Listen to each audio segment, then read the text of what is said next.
Olá, caros colegas. Na videoaula de hoje iremos abordar dois temas: as técnicas de expansão pulmonar e o treinamento muscular respiratório. A terapia de expansão pulmonar inclui uma variedade de modalidades de terapia respiratória destinadas a prevenir ou corrigir atelectasias. De acordo com o terceiro consenso de ventilação mecânica, a TEP consiste no uso de procedimentos que aumentem a pressão alveolar ou o volume alveolar, ou até mesmo ambos, promovendo a expansão de unidades alveolares colabadas. A atelectasia pode ocorrer em qualquer paciente que não pode ou não realiza inspirações profundas periodicamente, necessitando então de TEP. Assim, as técnicas de expansão ou reexpansão podem ser efetivas tanto na profilaxia quanto no tratamento do colapso pulmonar associado a determinadas situações clínicas.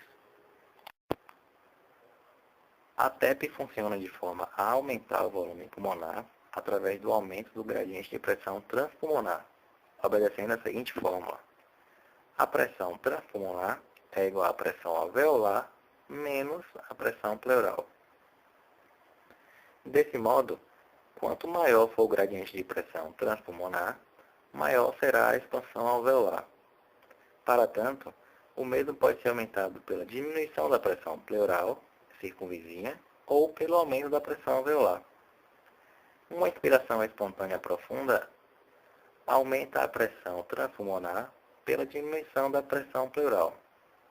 Por outro lado, a aplicação de pressão positiva nos pulmões aumenta o gradiente de pressão alveolar por aumentar a pressão no interior dos alvéolos. Todas as terapias de expansão pulmonar utilizam uma dessas duas abordagens. As terapias de expansão pulmonar podem ser realizadas tanto em pacientes com ventilação espontânea, como em pacientes sob ventilação mecânica. A espirometria de incentivo aumenta a expansão pulmonar através de uma diminuição espontânea e sustentável da pressão pleural. Além da espirometria de incentivo, há também outros recursos que diminuem a pressão pleural, como a descompressão abrupta, o exercício diafragmático, soluços respiratórios e expiração abreviada. As técnicas com pressão positiva das vias aéreas aumentam a pressão alveolar no esforço de expandir os pulmões. As TEP com pressão positiva podem aplicar pressões durante somente a inspiração, como a pressão positiva intermitente, ou IPPV, durante somente a expiração, como na pressão expiratória positiva, EPAP, ou durante a inspiração e expiração, no caso da CPAP. Também há exercícios respiratórios que aumentam a pressão alveolar, como o freno labial, mas este só pode ser feito em ventilação espontânea, sem intubação orotraqueal ou traqueostomia e com a colaboração do paciente. Nos pacientes com ventilação mecânica, pode ser utilizada a PIP, que é a pressão positiva mantida no final da expiração, ou a hiperinsuflação manual, ou com o uso do ventilador, que irão promover a expansão das unidades pulmonares colapsadas por meio do aumento do fluxo aéreo para as regiões atelectasiadas através dos canais colaterais, do mecanismo de interdependência alveolar e da renovação do surfactante alveolar. Contudo, os métodos que diminuem a pressão pleural são mais fisiológicos do que aqueles que aumentam a pressão alveolar e, frequentemente, são também mais eficazes. Mas, para isso, o paciente deve estar consciente, ser cooperativo e capaz de respirar profundamente.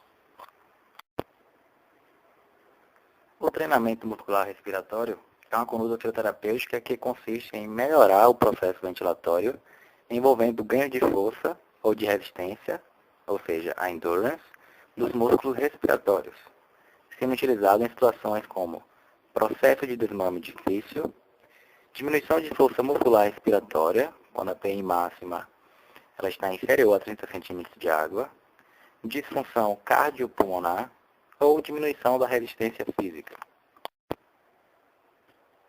O treinamento muscular respiratório, ou TMR, é baseado na carga imposta, na duração e nas séries diárias, sendo realizado quando o paciente apresenta drive respiratório íntegro, estabilidade hemodinâmica, um equilíbrio ácido-base e hidroeletrolítico, bom estado nutricional e adequadas trocas gasosas.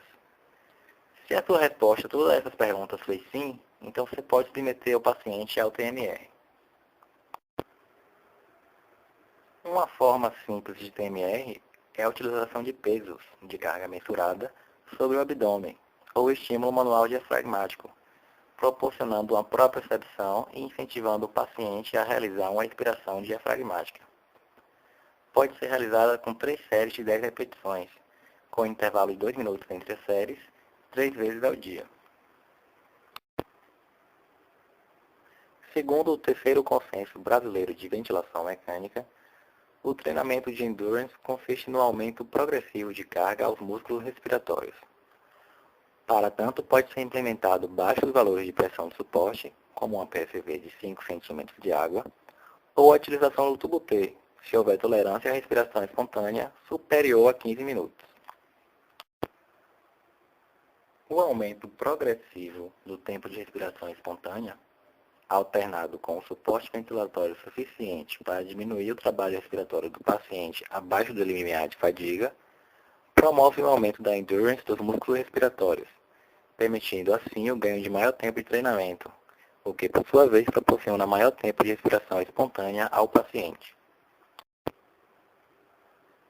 Dispositivos com carga pressórica são a forma eficiente de gerar um treinamento de endurance dos músculos respiratórios em pacientes colaborativos. Para tanto, utiliza-se o Threshold IMT com uma carga de trabalho de 40% da TI máxima, 3 vezes ao dia, iniciando com 5 minutos e evoluindo até 20 minutos por sessão, evitando assim eventual desgaste muscular do paciente. Desta forma, enfatiza-se o trabalho de fibras musculares intermediárias, que são as fibras do tipo 2A, visando ao desenvolvimento de força muscular e ao aumento do componente de resistência, características desse tipo de fibras.